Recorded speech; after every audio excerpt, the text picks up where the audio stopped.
You are at the Oracle Magic Summit, and I'm glad that you are sharing this time with me. And I keep looking at the wonderful chat. It's so exciting to see all of you posting and sharing on. But before I begin, I do want to say something very, very clearly. This is not a fortune-telling session, and it's not about predicting outcomes or fixing the future or even your bank account. This isn't. That's coming later. But I do have to tell you, I know how to make good money at giving readings. So, but I'll talk about that a little bit later. Anyways, what we'll explore today is something maybe older or quieter, maybe even powerful. It's called oracle work.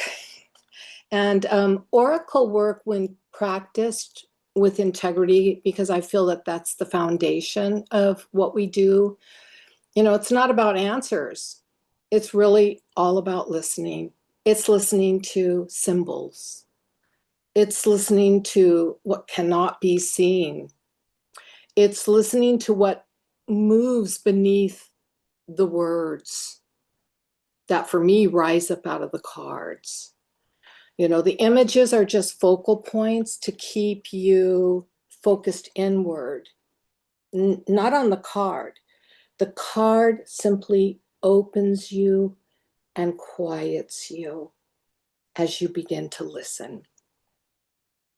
Okay, so I know Katja told you a little bit about me. For over 4 decades, I have worked with tarot and oracle cards. I'm going to hold up all my bunch of stuff. These are all mine that I've made.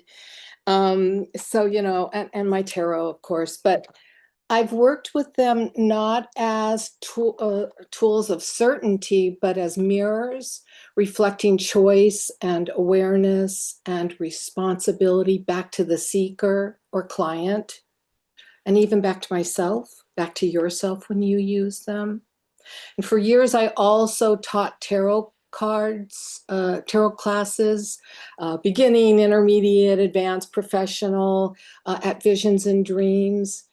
So I guess I do have the experience, but I'm not teaching about any of that. More importantly, today I'm sharing about living lineage and long practice, not to convince you of anything, but maybe to help you recognize something you already know and have inside of you and just haven't embraced and looked at. I mean, you do not need to believe in anything special, and you don't need to be psychic, although I have to be honest, it really helps to be psychic, and everybody is psychic, okay? But you don't need to walk a certain spiritual pathway or even be metaphysical. You don't need to get it right to begin reading and working with the cards. I mean, take all of that and just throw it out and give yourself permission and the freedom to investigate, explore, and walk the oracle. So in our togetherness now, all I'm asking of you is your presence, for you to stay present right now as who you are now. And I invite you to be curious and willing to listen, because when the oracle speaks, she doesn't shout, she waits. And when we learn how to listen properly, everything changes. So I'm going to invite everyone here to take a nice, calming, centering breath together. And as we exhale, let's be here now, right here, together. That feels good. Breathing feels really good. I mean, it's what we do, right? So I guess I'll begin at the beginning by sharing where my oracle work comes from, not as a story of identity, but as a context for how I was taught. And as Katja said, I have identified second sight, which was recognized when I was a child. I mean, a young child, around 5 or 6.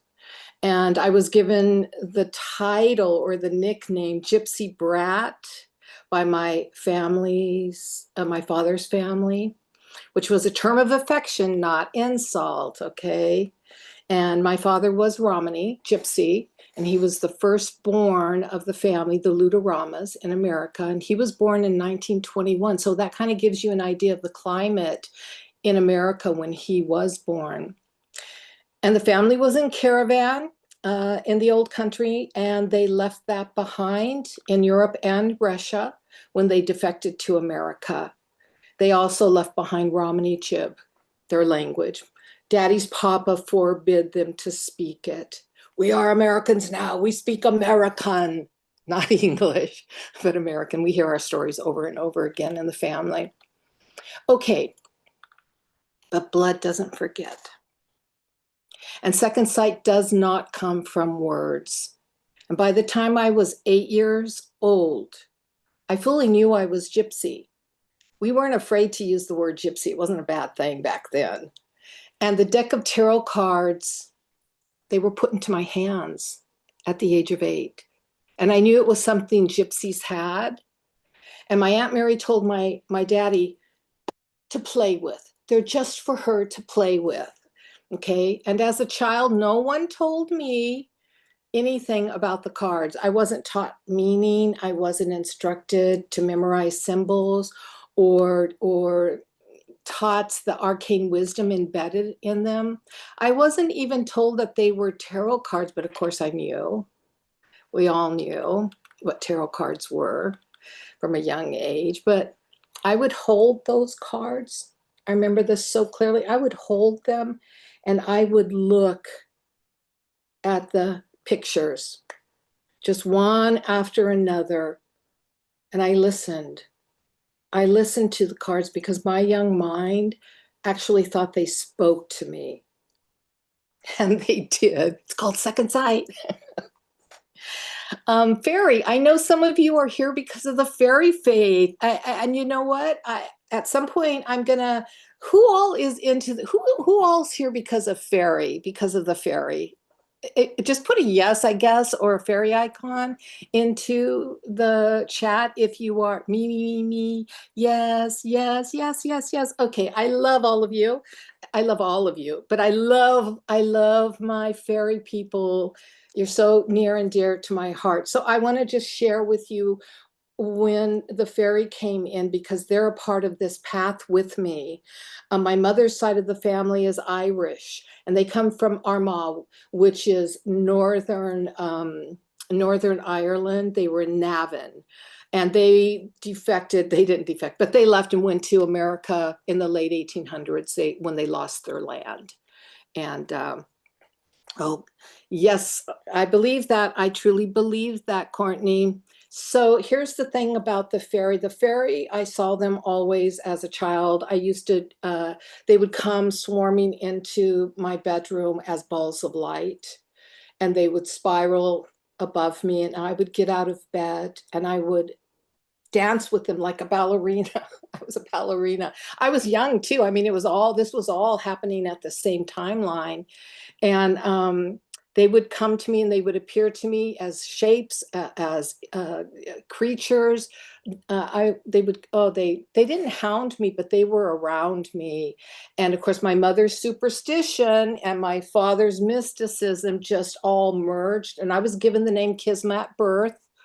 I did not choose that. That's not a career name. It was given to me. So I was ordained as a child to kind of live this alternative lifestyle and path. But when I was 11, 10, at the end of 10, almost 11 on Easter break, we said Easter, not spring break. But it was very gray and cloudy, and I was sitting out in our front yard under the California pepper tree. I grew up in Cypress, California.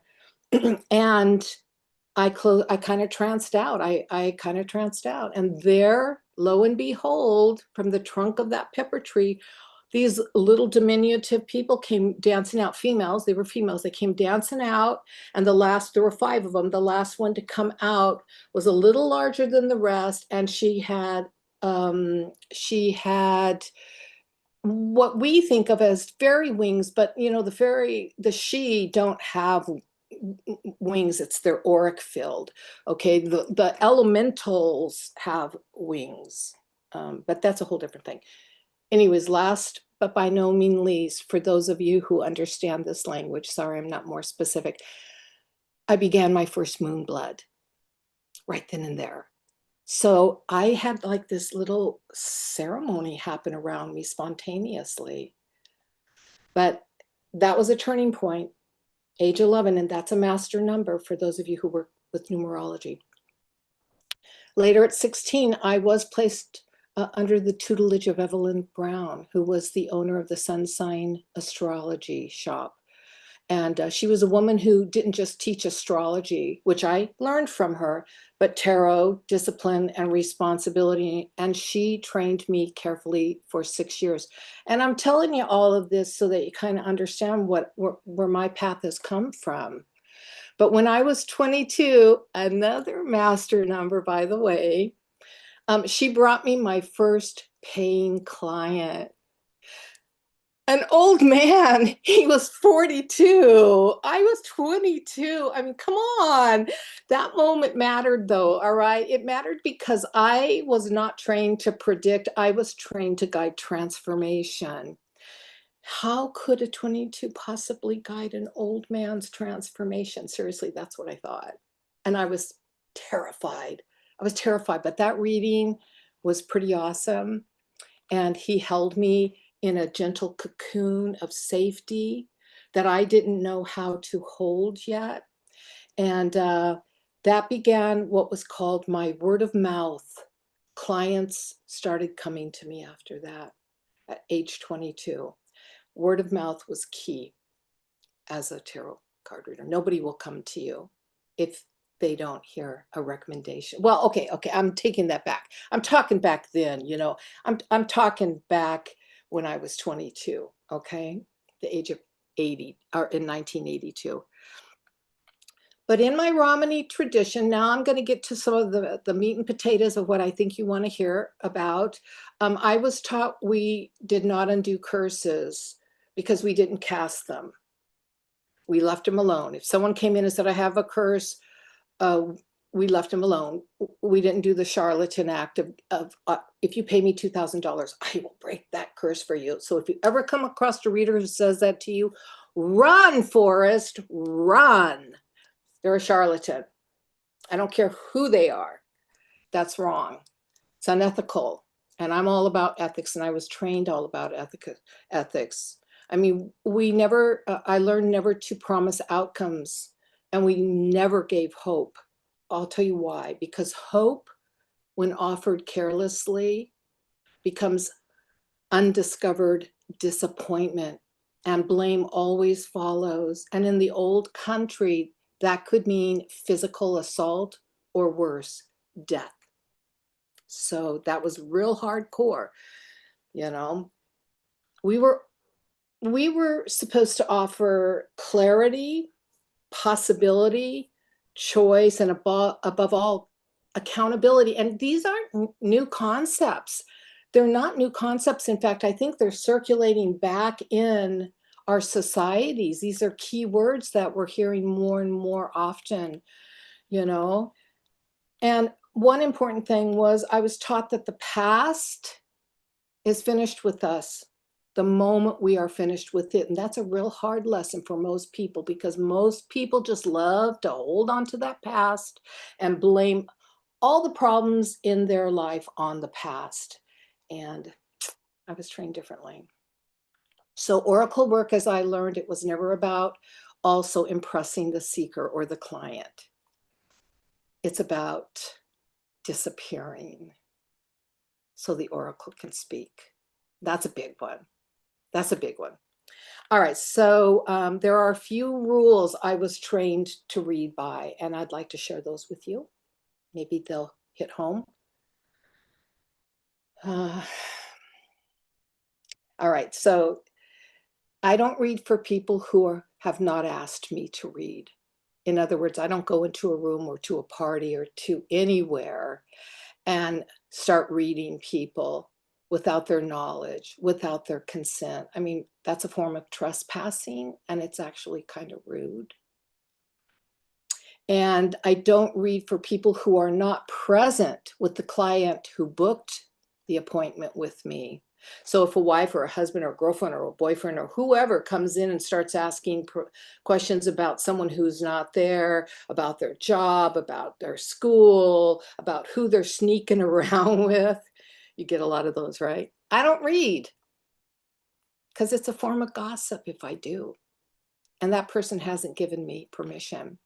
Okay, I do not diagnose illness because it could mean that person's death. I don't predict lottery numbers. Hello, hello. If I could, wouldn't I be mega wealthy? Come on. Never go to a psychic and ask them to predict lottery numbers for you. I mean, that's just really kind of funny. I actually laugh at that one. When people ask me, I just laugh and I smile and I said, let's continue. I don't even answer that. Most importantly, though, I do not allow fear to lead the session. This is a big one. I don't begin by asking questions either. At the start of every reading, without exception, I pull cards to check in on the energy surrounding the client. Before a single word is spoken, I'm listening to their field, to their energy field. I invite my client to breathe, to center, to become very present. And you know, some are really eager, almost insistent to rush toward those questions, aren't they? But questions come later because it's not important. Yeah, I hear you, but of course they are. No, they're not important at the beginning of your reading. First, listen, because how someone arrives in the space tells me far more than what they think they want to ask. I mean, the oracle does not respond to urgency. She responds to presence. And only after the oracle has spoken into that silence do I invite the client to speak. And then I pull cards, and then I read. I pause often. I listen constantly, and only then do I invite the client to speak or share with me what they feel they need to or must, not to explain anything, not to justify. I'm usually not listening to them, to be perfectly honest. And I'm certainly not listening to them to gain insight from them to do the reading off of. I listen so I can hear what their vibration is and what they also feel they need to say, what they feel needs to be heard. So I witness them. That's all. I witness them.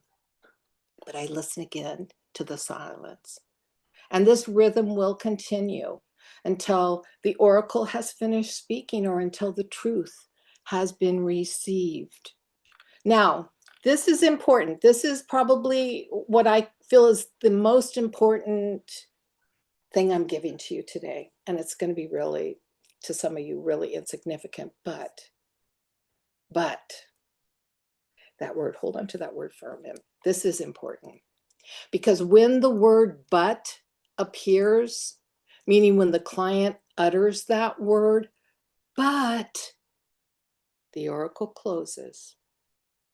Because but is the sound of fear entering the room. But wait, no, but. Okay, because that means I'm not telling them what they want me to say.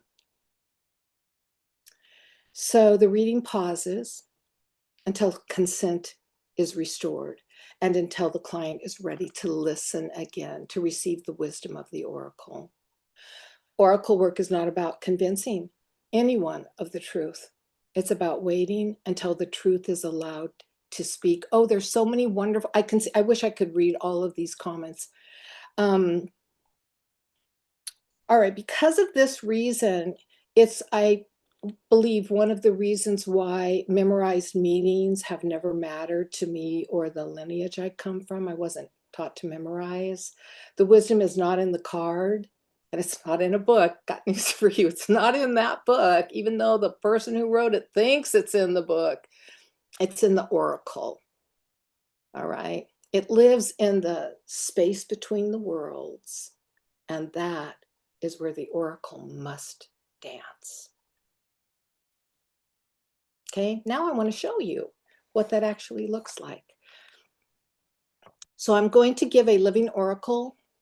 So what I'm going to share with you is a demonstration. It's not about psychic ability. It's a demonstration of how maybe to read cards as an oracle with presence, restraint, and integrity. And I'll be holding my Fairy Wicca Tarot deck, which was published in 1998. It's currently out of print. It was with Llewellyn Worldwide. It's currently out of print and in the process of being prepared to be returned back into public. I think I'm not going to shuffle. I don't shuffle my cards. I will do this. I don't know what that's called. Cut my cards. And I'm not going to ask. I never start with a question. I don't ask. So I'm not going to ask a question. I am going to ask for a volunteer. Katya, do we have a volunteer maybe? How do I do that? The first person, me. Okay. So, okay. I think we got one. Yuli? Is that Yuli? Yulia? Like Julia, but Yuli? I'm bad. Julia. Yeah, Yuli. Julia. Oh, yay. Okay, so I'm going to ask you to hold the space for me and give me a number. Just choose a number between 1 and 11. That's a master number. So we'll work because I'm going to pull that card out.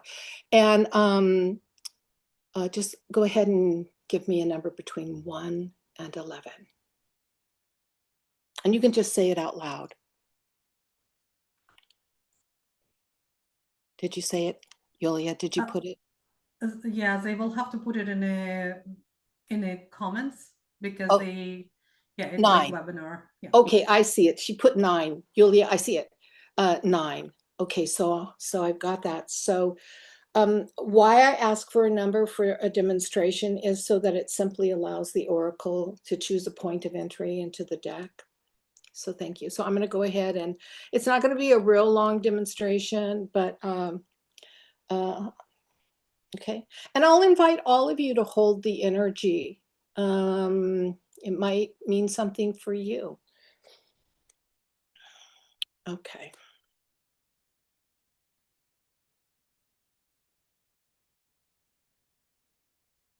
So breathe. Don't hold your breath out there.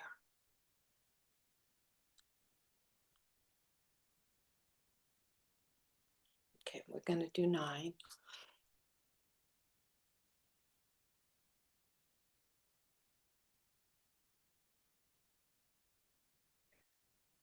So what you're seeing is how I would do it if you were sitting with me, but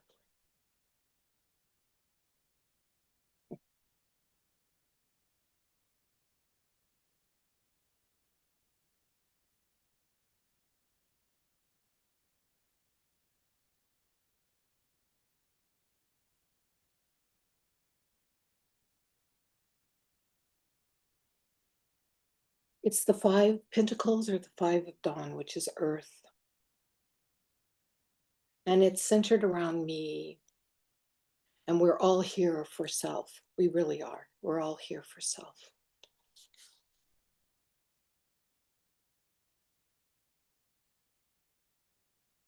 Five is the vibration of the card.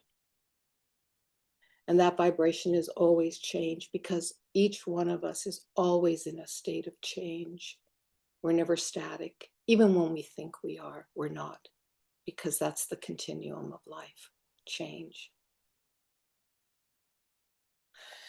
Surrender to the change. Don't struggle with it. Don't fight it. Don't resist it. When change comes in and you know it's time to change, willingly serve that change by taking action, even one small step, even one small word of agreement, of acknowledgement. The resistance that's coming through is pretty strong. I'm supposed to give you permission through the card, the oracle saying, no, change. It's okay to change.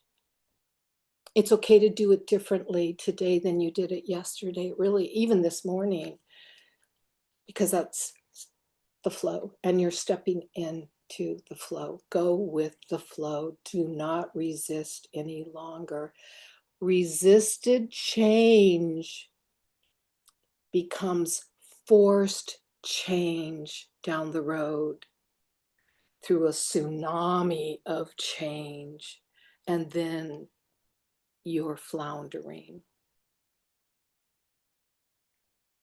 So the main permission that's coming through is change. Change. Change. It's okay. It's okay to change.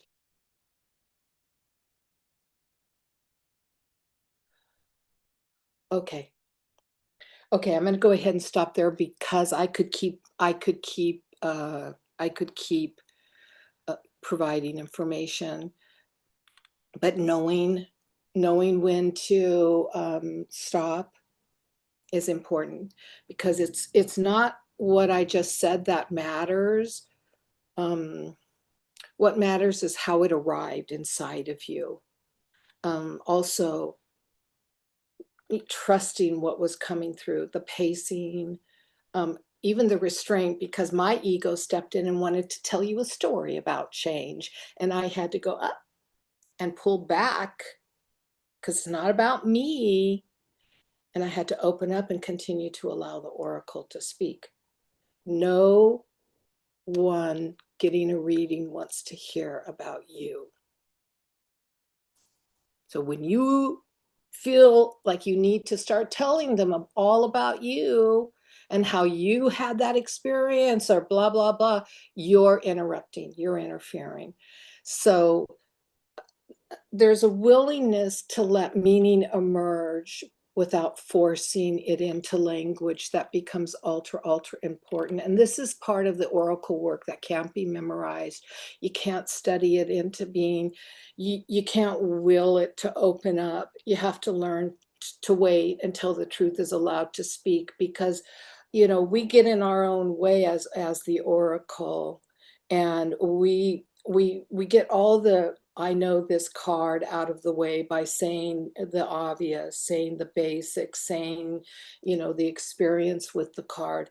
And then we resist talking from our personal experience, and we step into the silence finally. That's when we start to go between the worlds and the real message starts to flow out. And that's based on intuition and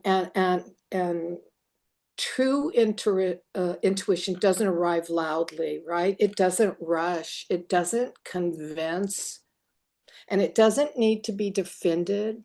It arrives quietly. And often before you even understand it as the oracle, which is why I always tell every single client, no matter how many times they've come to me, at the beginning, I say to them, it does not need to make sense to me.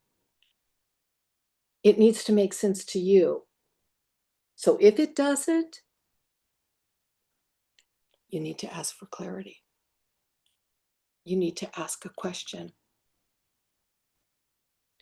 It doesn't need to make sense to you. That's important. That's when you're being an oracle, when you're just bringing it through without attaching personal meaning to it. And I guess for me, listening to the wisdom really tends to feel neutral. And when the information is significant, I just bring it through.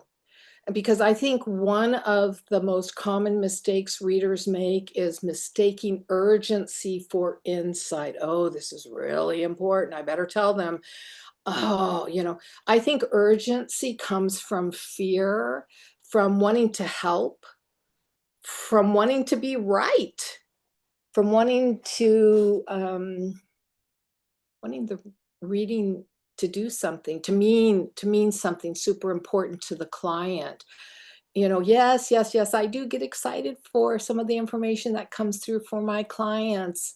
And I sometimes feel really emotional, but I will not share that until I really know them. Only then do I share. emotion with them. And I have clients who I've been reading to for 25, 30 years. They're repeats. Every year I get repeats, annuals. But most importantly, intuition just doesn't hurry. It waits. And when intuition is present, you will notice that you slow down. Your language becomes quieter, simpler.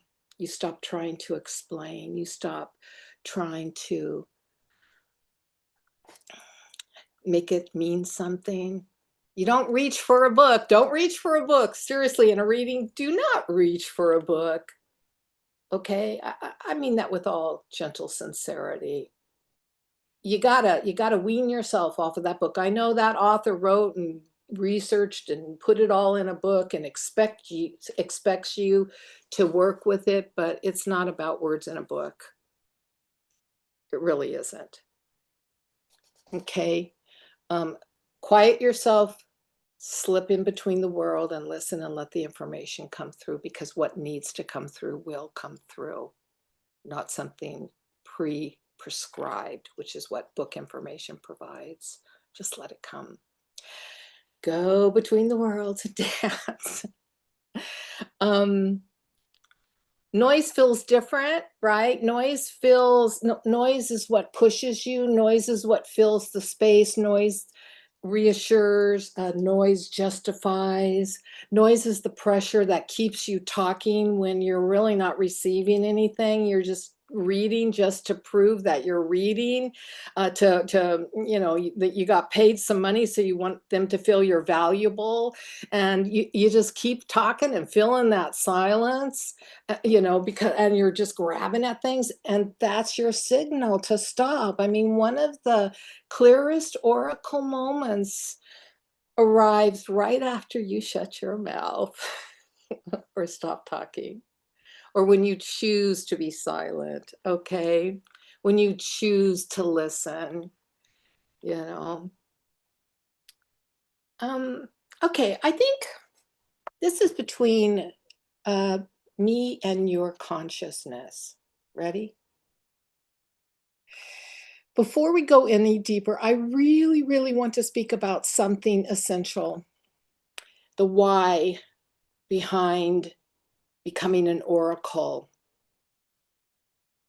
I mean, people come to the cards for many reasons, but people stay with the cards for only one reason. And that's because something in them recognizes the calling. Okay, and some arrive because they want answers. They get answers and they grab the cards and own them so that they can keep getting more answers, which the cards will give. Yeah, we all know that. Some come to the cards because it looks mystical and impressive. Some are searching for identity. Others want to help others. And some, bless their heart, they simply want to be cool or witchy or unique. But the true oracle path is not about aesthetics. Aesthetics. It's certainly not about a costume, although I have reading clothes that I wear. It's not an accessory. It's not a performance. It's just a relationship that you develop with the unseen, with something beyond. And I will tell you, the oracle energy that comes to me is fairy driven. And I'm not talking fairy of the earth, I'm talking she, the shiny beings of light, the gods and goddesses of ancient Ireland, the she, okay, the origin of fairy. And so if you are here because of a calling, you will know that. You will already know that. You don't even have to ask yourself, is it a calling? Because you already know it is. You feel something really ancient inside you, and you feel as if something gently tapped you on the shoulder and whispered in your ear, wake up and listen. Let me come through. No, I'm not talking about possession. But being an oracle is not about predicting the future. I already said that. I'm saying it again because it warrants hearing again. It's about perceiving the truth that is already vibrating in the present. So if you are here to serve, the cards will meet you. And if you are here to impress, they will confound you. And honestly, if you are here to make fast money, they will humble you. And if you are here because your soul recognizes the doorway, then the path is already clear to you. Let's see. I think I'm okay. I think I'm good on time. I had to do a time check real quick because I spiral talk. Just so you know. It is about holding the truth. Absolutely. You must stand in truth. If you're okay, and I say this with all gentleness, not to offend a single person in the world, in the room. If you are a habitual liar, and you know if you are, because you're constantly saying, "Oh, it's just a little white lie. Oh, I'm just going to say that because it makes me look important. Oh, you pad things, you shift things, you alter things. You don't speak the truth that any and everybody can find out about you, really, the cards will bring that out quicker than you can say one. The cards will see inside of you because it's all about the integrity of the reader, the oracle. I mean, that's the responsibility that comes with this work. Think about this. A reader can heal or a reader can harm. A reader can open doors or it can close doors. It can liberate someone, combine them with fear. So this is why integrity is not optional. It's foundational. It really is, because integrity as a reader means you don't tell people what they want to hear. You tell them what the oracle is actually saying. And yeah, that gets into some rough areas sometimes, but that's your job.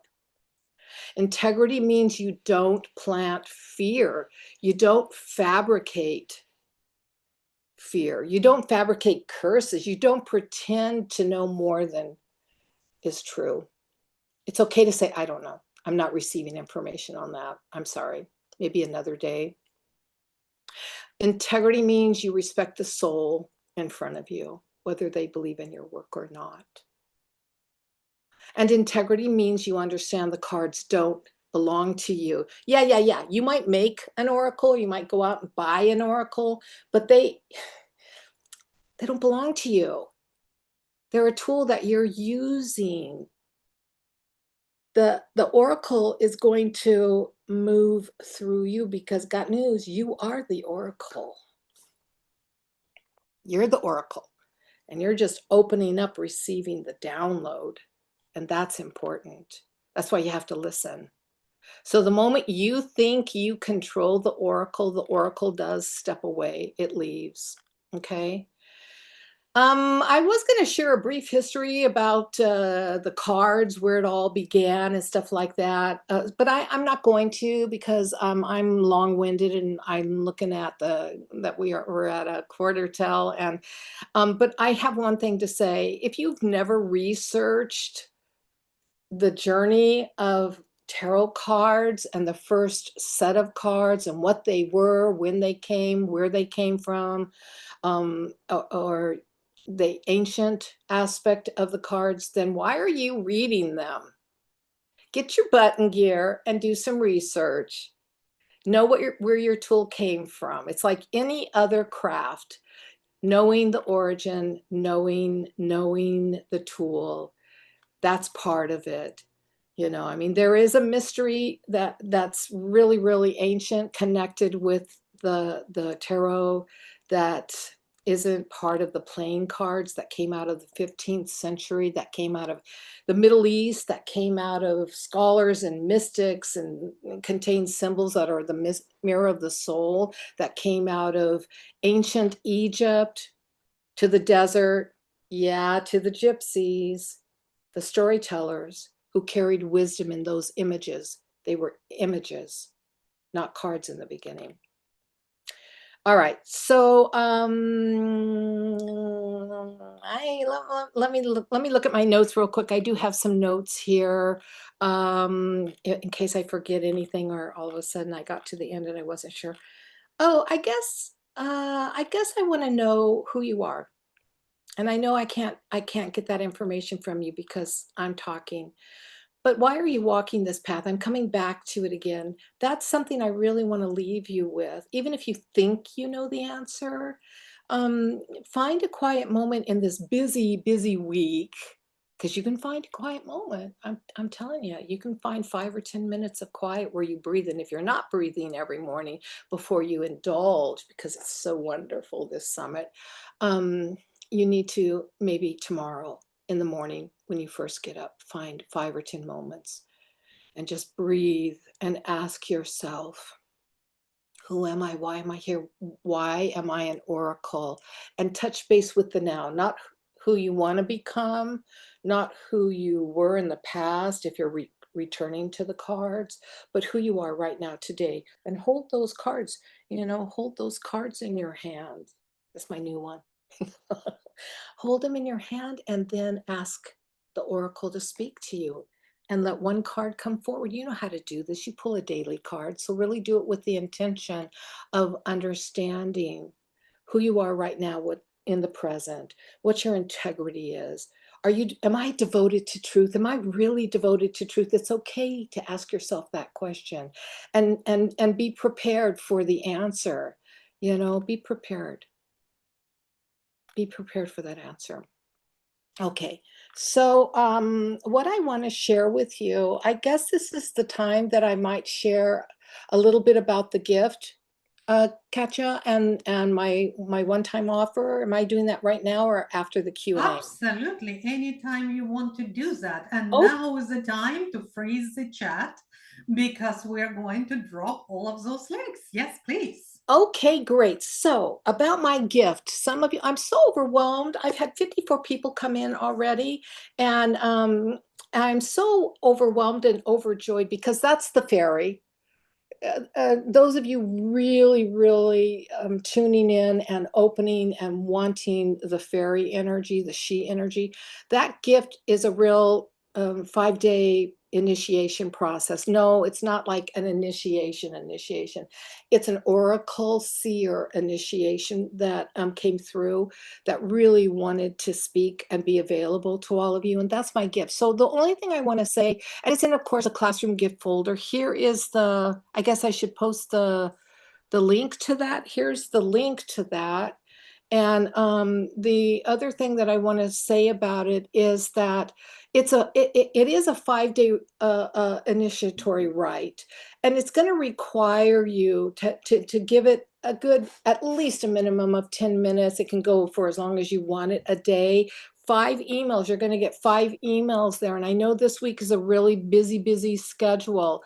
And I just want to say to you that if you have already started getting the emails and you're not giving them any read over, which, okay, it's fine, it happens. But if you enter in and start reading those, I'm advising you to stop right now and only go back to email 1 and only begin reading and working with that energy when you know you can give at least 10 to 15 minutes a day to this process, because by the time you get to day 3, you've got a ceremony to perform, and on day 4 something specific to do, and on day 5 an action. And so if I know we're in a busy, busy, busy week.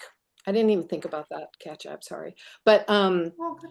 so give yourself to those 5 emails, day 1, day 2, day 3, day 4, day 5, as soon as you have a moment. And anything that's contained within those emails from 1 to 5, I will honor through until the end of January. Okay, so don't feel like you're going to miss anything.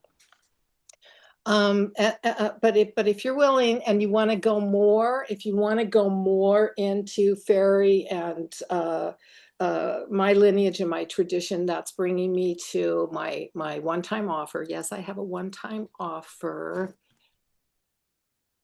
Oh, Susie, you did receive. Oh, you're so very welcome. You're so very welcome. Um, so I'm opening the doors for those of you who feel the call of the Oracle path. Now, and in alignment with me and the work I do in your body, in your breath, behind your ribs, everything, maybe something inside of you went, oh yes, this is like home. During this summit, for this week, through this week, I've opened the doors to a brand new school community space that I've created. It's a temple devoted entirely to my path of the Oracle, and it's called Oracle Lounge. And I know you're thinking, oh my God, another community. I don't expect a lot of people, to be perfectly honest, because it's a serious subscription community. It's for people for Oracle readers, seers, who really want to practice together in a very temple-like environment, who want to read together, who want to study the old ways, the fairy faith, part of my gypsy heritage, and honor ethics, who want to dive deeper into ethics and deepen into here, I'm going to post that link right now, my invitation. Don't go there right now, though. But who really want to fill a sacred container in which to deepen their craft in. So it's for beginners, it's for professionals, it's for the full spectrum of us. I'm going to offer training, like I said, in my lineage, my practice. I will, at a certain point in the near future, offer a training in the process from seer to oracle, what that means. And this will develop, of course. I mean, it will continue to evolve. But this year, here's the catch. OTOs, one-time offers, always have catches. The catch is actually pretty substantial, because those of you who come in now in January, by the end of January, you're coming in through the founder's threshold. You're coming in as a founding seer. That's the only time a founding seer will ever be invited in. Those who come in will have that place in my heart of honor. Now, it is a subscription. Normally, after this month, as we go into February, it will go to a normal membership of $22 a month, but I'm rounding it down to $222 a year. I chose 22 because it is a master number of the builder of temples. Okay. But now in this special offer, for those of you who are here and come through the founder's threshold, it is set at $11 a month, but I rounded it down to 111 for the year. And that number 111 is an initiation code. That's why it was chosen. The 111 represents the beginning of the temple. It's the doorway of the temple. It's the pillars of becoming. It's druidic portals, which is part of my spiritual pathway, but no, I'm not going to be teaching that. But everyone who steps in as a founding seer will keep that rate for the life of your membership. But if you leave and then decide at a later date to come back into the lounge, the Oracle Lounge, you will be coming in not as a founding member anymore, but you will be coming in at that current subscription rate, whatever it may be. So I'm so excited about it. There's so much, but I think I need to open it up for Q&A. Do I need to do that, or? Yeah, I can do that. We can definitely do Okay. that. Before we do Q&A, we have one rule, and we always have the same rule here. Okay, let me just add myself here so I can see you. Hello again. Okay, one rule. Our speakers taken so much time to be here to do all of these presentations and sessions. And my rule, after we finish the session, before we go into Q&A, please show your gratitude and also drop in the comments, what was your biggest takeaway today? Kismas wrote at us so much wisdom. I need to rewatch it because I was multitasking, right? I'm moderator, so I was multitasking, but I will be rewatching it because there was so much in this session, so much gold. So drop down your gratitude and also drop down what was your biggest takeaway, and you can drop few of them. Okay, let's give Kisma incredible gratitude for what she shared today, and also what was your biggest takeaway. And I'm going to be reading it out loud so Kisma can soak it in. Okay, so biggest, oh my God, I love it, guys. You are incredible. Alex says, thank you. I agree. We'll be rewatching. Amy says, not asking a question before the reading, loves this. That was her takeaway. Akasha Ronda says, her biggest takeaway is lead with 100% integrity. That was my biggest takeaway too. Yes. Lauren said, so much gratitude for your sharing. Tammy says, thank you. Sarah says, thank you. Shannon sending you fairy and a heart. Leonie giving you applause. Sarah says integrity first. That's her takeaway. Sandra says this is not about prediction, but the truth. I love that. This is so much truth. Alexandra sharing thank you and a heart. And Tom says thank you. It was wonderfully inspiring. Cindy says that don't mistake urgency for insight. Don't mistake urgency for insight. And also closing the oracle when the client says, but we're big, but. So closing the oracle when the client says, and but were big takeaways as well. Okay. So thank you, Kisma. Rain says to trust my heart. By the way, guys, if I'm butchering your name, I do apologize. I'm trying my best. Okay. So if you want to spell it in there, how you would pronounce it, I will try, to remember your next session. Alet says not about aesthetics. Lean says, I was really surprised that much of what Kisma shared is already what I do, and I would love to explore this further. This was really helpful for me. I still have so much to learn. Thank you so very much. Thank you, Lean. Lauren, biggest takeaway, disappear so the oracle can speak the truth. Yes. And Milana says, amazing talk, Kisma, love, info, and authenticity. I'm from Further Stubborn Union. You and I have so many overlaps in our stories. Would love to connect more. Thank you. Ethic and integrity, number one. That was takeaway. Z says, I have tears in my eyes. I am moved, and thank you very much for sharing your knowledge. Gratitude from us as well. Thank you so much. Merriman says, thank you, realizing I'm the oracle, not the cards. Yes. Susie says, I loved it so much of what been shared. Validated and clarified that the way I work is intuitive and with integrity. Yes. And then 7-8 something, there is a number, so I can't read all of it. My takeaway to learn my lineage. Tom says, biggest takeaway, oracle work is listening to symbols, seeking out what moves beneath the words. Amazing. Alet says, choose to be silent and listen. Yes. And says, intuition doesn't hurry. Sandra, I'm going to use that line on my website if that's okay. It's all about the truth. And you get in blessing from Kisma to do that. Angela says, integrity and authenticity.